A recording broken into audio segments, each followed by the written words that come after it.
loved coffee. I loved the kind of this mission of taking this product that was so intriguing, that had such a long chain and was truly reflective of, it was just an amazing process to get it from the farm to serve it to someone is really intriguing to me. So there are all these things.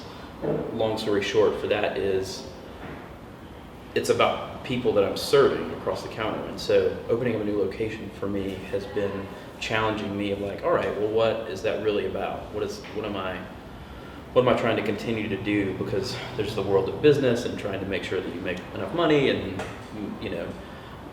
just keep yourself afloat in that way. But it's got to have a deeper meaning for me as far as what we do and what we serve and who we serve and how we fit into this community and how my overall mission. So, in a way, the answer kind of keeps folding on itself. Of kind of originally, I had planned on, I had sort of gone a direction of like, all right, I wanted to open up a coffee shop. And that was 9 or 10 years ago. So I kind of moved in that direction. Business was not I didn't study business in school and that wasn't my thing. But again, coffee shop culture has been something that I've just been a part. I was a barista in college, and then I've kind of always been tuned into it, and so it just felt like the most natural thing in the world for me to do.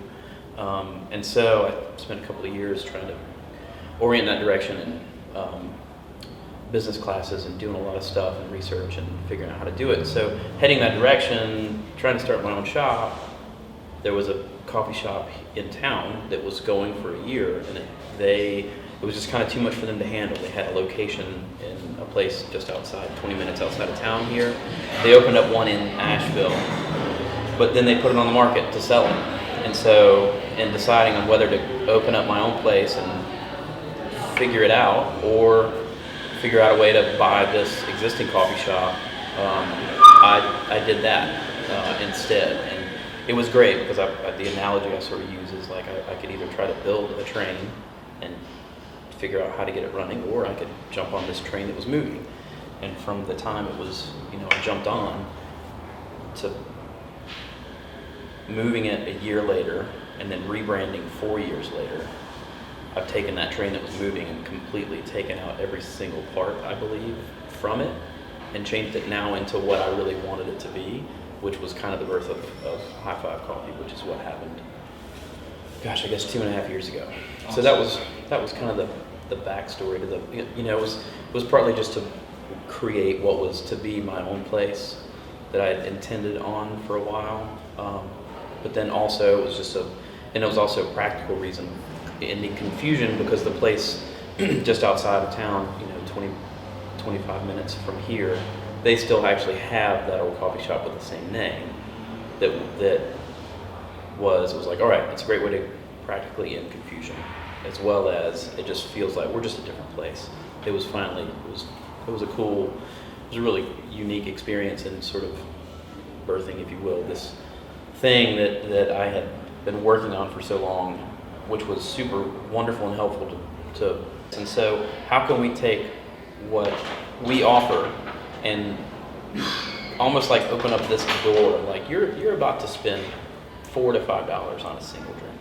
So how can we not make it exclusive, that this drink is so inaccessible by you because of its flavor profile, and there's so many intricacies to how it's that you have to taste it in a certain way, or you have to. For me, it's like, all right, how can we bridge this gap of people understanding that when you spend $5 on a product, it's not only delicious, but it's that way for a reason. There's a relationship, there's all this chain.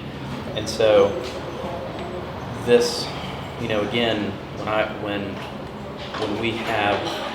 we serve coffee a certain, I don't not bring in different roasters because I don't want to, in some ways, I don't want to confuse the matter, because people look, the coffee, the espresso that we serve, the coffee that we use for espresso is, we keep the same profile for the kind of classic drinks that we serve. Now that we get a ton of people who come in and are excited to try new and different coffees, and of course with counterculture you can, it's very seasonal.